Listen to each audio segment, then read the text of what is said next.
안녕하세요, 여러분. 만장의 조건이បន្តទៀតជាមួយនឹងវិញ្ញាសា 이 글의 내용과 다른 것은 무엇입니까? បាទអញ្ចឹងតើអ្វីដែលផ្សេងណាបាទ 다른 បាទដែលផ្សេងឬក៏ដែលខុសណាអ្វីដែលផ្សេងពីការបញ្យល់នៃអត្ថបទហ្នឹងណាបាទអញ្ចឹងយើងមើលសំណួរមុនដើម្បីងាយស្រួលក្នុងការធ្វើណាជាទូទៅយើងមើលសំណួរមុនណាលំហាត់ជាមើល 1번 잔금은 이사하는 날 줍니다. បាទអញ្ចឹង 잔금 ប្រាក់ដែលនៅសល់ណាបាទប្រាក់ដែលនៅសល់ឬក៏ប្រាក់ដែលនៅខ្វះណាបាទអញ្ចឹងប្រាក់ដែលនៅសល់ហ្នឹងគឺបាទឲ្យនៅថ្ងៃដែលរើផ្ទះណាបាទ 2번 계약금은 보증금의 10%를 줍니다. បាទអញ្ចឹងប្រាក់សម្រាប់ធ្វើកិច្ចសន្យាហ្នឹងបាទអញ្ចឹងគឺឲ្យ 10% នៃប្រាក់កក់សរុបណាបាទ 보증금ណាបាទប្រាក់កក់សរុបឬក៏ប្រាក់តម្កល់សរុបណា 3번 이 사람은 내일 이사하려고 합니다. បាទអញ្ចឹងមនុស្សម្នាក់ហ្នឹងថ្ងៃស្អែកគាត់បាទសម្រេចចិត្តថារើផ្ទះឬក៏គាត់មានបំណងរើផ្ទះនៅថ្ងៃស្អែកណា 4번 이 사람은 기숙사로 이사하겠습니다. បាទអញ្ចឹងមនុស្សម្នាក់ហ្នឹងគាត់បាននឹងរើផ្ទះបាននឹងរើផ្ទះទៅកាន់កន្លែងសិននៅរួមណាគីសុក្សាបាទអញ្ចឹងយើងមើលអត្ថបទទាំងអស់គ្នា 저는 친구들과 함께 살고 있는데 내일 이사를 합니다. បាទថាខ្ញុំបាទកំពុងតែរស់នៅជាមួយនឹងមិត្តម្នាក់ក៏ប៉ុន្តែបាទថ្ងៃស្អែកបាទរើផ្ទះណាបាទអញ្ចឹងយ៉ាងម៉េចដែរអញ្ចឹងចម្លើយនេះមួយគឺត្រឹមត្រូវថ្ងៃស្អែកគាត់រើផ្ទះ 그동안 공장 근처에 있는 깨끗하고 산 집을 찾기 위해 고생했습니다. បាទគឺក្នុងរយៈពេលហ្នឹងឬក៏អំឡុងពេលហ្នឹង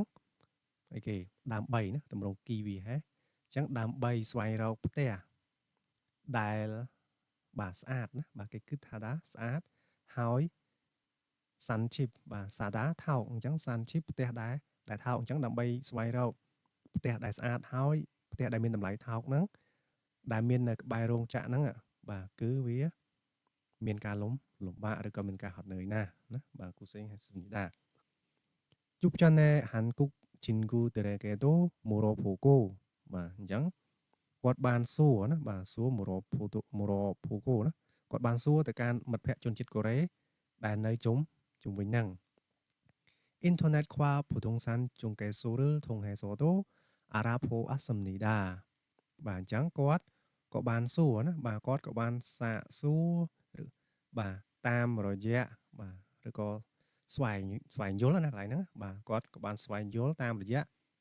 internet បាទមិនថាស្វែងយល់គឺលក្ខណៈ search រកមើលណាបាទគាត់បាន search រកតាម internet ផងហើយនឹងតាមរយៈភ្នាក់ងារអចលនទ្រព្យណាបាទផងដែរ 며칠 전 드디어 마음에 드는 집을 찾았습니다.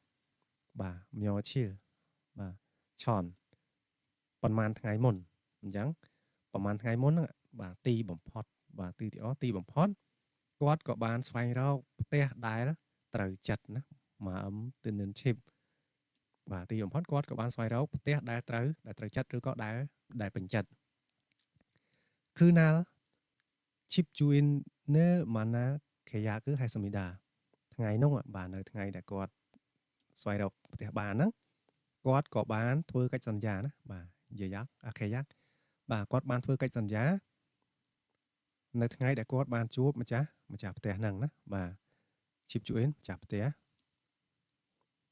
계약금으로 보증금의 10%를 주인에게 주었습니다. បាទអញ្ចឹងគាត់បានឲ្យប្រាក់កក់បាទប្រាក់កក់ឬក៏ប្រាក់តម្កល់ហ្នឹងណា 10%សម្រាប់ធ្វើកិច្ចសន្យាណាបាទអញ្ចឹងមួយនេះក៏ត្រឹមត្រូវដែរណាបាទ 내일 이사를 할 때 잔금 90%를 주어야 합니다. បាទអញ្ចឹងថ្ងៃស្អែកនៅពេលដែលគាត់រើផ្ទះហ្នឹងបាទគាត់ត្រូវតែឲ្យប្រាក់ 90% ទៀតដែលនៅសល់ហ្នឹងបាទអញ្ចឹងមួយនេះបាទប្រាក់ដែលនៅសល់គាត់នឹងឲ្យនៅថ្ងៃ ឬផ្ទះអញ្ចឹងមួយនេះក៏ត្រឹមត្រូវដែរ